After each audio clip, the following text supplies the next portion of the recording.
తెలంగాణ రాష్ట్రంలో సంచలనం సృష్టించిన ఫోన్ ట్యాపింగ్ కేసులో మాజీ ఇంటెలిజెన్స్ చీఫ్ ప్రభాకర్ రావు సుప్రీంకోర్టును ఆశ్రయించారు. తనపై నమోదైన కేసులో ముందస్తు బెయిల్ ఇవ్వకుండా హైకోర్టు తిరస్కరించడాన్ని ఆయన సవాల్ చేశారు. ఈ కేసును నాగరత్న, ఉజ్వల్ భుయాన్లతో కూడిన ధర్మాసనం విచారణ జరపనుంది. హైకోర్టు ముందస్తు బెయిల్ నిరాకరించడంతో పాటు ఎలాంటి అంతర రక్షణ కూడా ఇవ్వకపోవడంతో సుప్రీంకోర్టును ఆశ్రయించాల్సి వచ్చిందని పిటిషనర్ తెలిపారు. ఫోన్ ట్యాపింగ్ వ్యవహారం రాష్ట్రంలో రాజకీయ పరిపాలనా వర్గాల్లో తీవ్ర చర్చకు దారితీసిన నేపథ్యంలో ఈ కేసు అత్యున్నత న్యాయస్థానానికి చేరడం ప్రాధాన్యతను సంతరించుకుంది. రిటైర్డ్ ఐపీఎస్ అధికారి అయిన ప్రభాకర్ రావుపై నమోదైన ఆరోపణలు, దర్యాప్తు విధానం, అరెస్టు భయం వంటి అంశాలపై సుప్రీంకోర్టు ఏ విధంగా స్పందిస్తుందన్నది ఆసక్తికరంగా మారింది. ఈ కేసులో సుప్రీంకోర్టు ఇచ్చే ఆదేశాలు దర్యాప్తు దిశపై, అలాగే ఇతర నిందితులపై తీసుకునే చర్యలపై ప్రభావం చూపే అవకాశం ఉందని న్యాయ నిపుణులు అభిప్రాయపడుతున్నారు.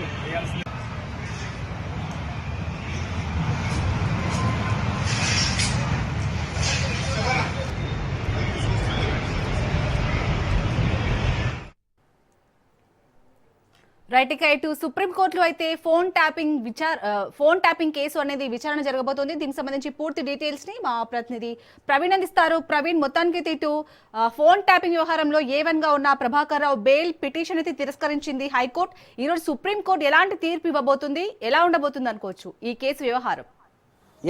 శాలిని, అయితే నేను సుప్రీంకోర్టులో మాజీ ఎస్ఐబి చీఫ్ అయినటువంటి ప్రభాకర్ రావు బెయిల్ పిటిషన్ పైన మరోసారి విచారణ అయితే కొనసాగనుంది. దీంట్లో ఫోన్ ట్యాపింగ్ కేసులో ప్రధాన నిందితుడిగా ఉన్నటువంటి ప్రభాకర్ రావు ఆ పిటిషన్ పైన విచారణ కూడా కొనసాగనున్నట్టుగా తెలుస్తుంది. అయితే సుప్రీంకోర్టులో ఈరోజు ఉదయం 11:30 విచారణకు రాబోతున్నట్టుగా కూడా తెలుస్తుంది.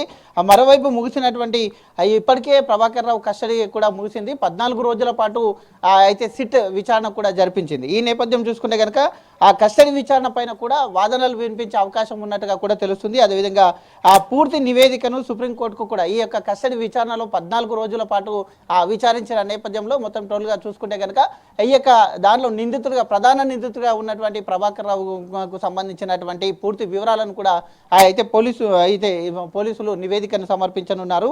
ఈ యొక్క సిట్ విచారణకు సహకరించలేదంటూ కూడా అరెస్ట్కి అనుమతించాలనే వాదనలు కూడా వినిపిస్తున్నాయి. ఇంతకుముందు కూడా ఎప్పుడు ప్రభాకర్ రావు కొన్ని క్వశ్చన్స్కు కూడా ఆన్సర్ చెప్పని క్రమం లోపల అరెస్ట్ చేయదు, సుప్రీంకోర్టు నిబంధనల ప్రకారం అరెస్ట్ చేయకుండా విచారించాలన్న నేపథ్యంలో అరెస్ట్ చేయకుండానే విచారించిన నేపథ్యంలో అరెస్ట్ చేస్తే మరికొన్ని విషయాలు మొత్తం టోటల్గా కూడా దీనికి సంబంధించిన అన్ని కూడా బయటకు వస్తాయి అనే ఉద్దేశంతో ఆ ప్రభాకర్ రావుని అయితే అరెస్ట్ చేయాలి, అరెస్టుకు అనుమతించాలి అంటూ కూడా ఈరోజు సుప్రీంకోర్టులో కోరే అవకాశం ఉన్నట్టుగా తెలుస్తుంది. ఇప్పటికే ఆ ప్రభాకర్ రావుని ఎలాంటి చర్యలు తీసుకోకుండా విచారణ జరపాలంటూ కూడా సుప్రీంకోర్టు ఆదేశాలు ఉన్న మేరకు అదేవిధంగా ఆ విచారణ చేశారు కాబట్టి ఇంకా కొన్ని విషయాలు రావాల్సిన అవసరం ఉంది అంటూ కూడా చెప్తున్నారు. సుప్రీంకోర్టు తీర్పు కారణంగానే కస్టడీ విచారణ మాత్రమే చేశారు. అయితే ఈరోజు బెయిల్ వస్తుందా లేదంటే విచారణ పొడిగిస్తారా అనేది అయితే ఖచ్చితంగా కాసేపట్లో తెలియబోతుంది.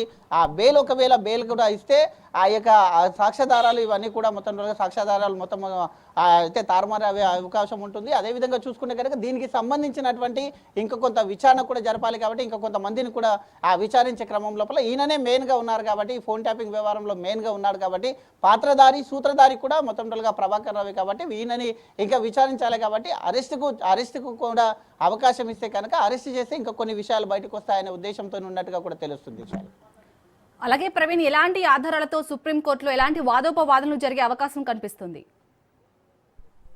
4 రోజులు గతంలో విచారించిన నేపథ్యంలో ఇక్కడ ఇంతకు ముందే విచారించినటువంటి సాక్షుల వాంగ్మూలాన్ని కూడా మొత్తం టోల్గా స్టేట్మెంట్ రికార్డ్ చేశారు కాబట్టి ఆ స్టేట్మెంట్స్ ఆధారంగా మొత్తం టోల్గా ఎంతమంది ఫోన్స్ ట్యాపింగ్ చేయడం జరిగింది, ఫోన్ ట్యాపింగ్ చేయవలసిన అవసరం ఏముంది, అయితే ఈ యొక్క మెయిన్ సూత్రధారి ఎవరు చేయమంటే ఈ యొక్క పని చేశారు, దేని కొరకు ఆ ఫోన్ ట్యాపింగ్ చేయవలసిన అవసరం ఏముంది అనే కోణం లోపల మొత్తం దానికి సంబంధించినటువంటి మొత్తం స్టేట్మెంట్లను కూడా రికార్డ్ చేశారు. ఇటు రాజకీయ నాయకులతో పాటు మొత్తం కొంతమంది అధికారుల అయితే మొత్తం రికార్డ్ చేశారు కాబట్టి స్టేట్మెంట్లు కూడా రికార్డ్ చేశారు కాబట్టి అవన్నీ ఆధారాలు కూడా మొత్తం ప్రొడ్యూస్ అయి ఉన్నారు.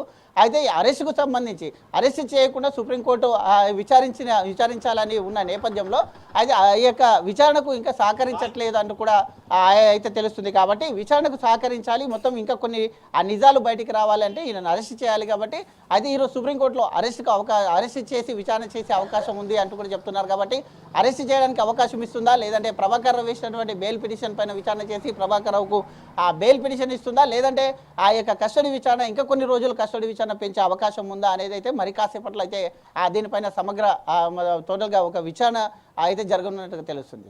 Right, thank you Praveen.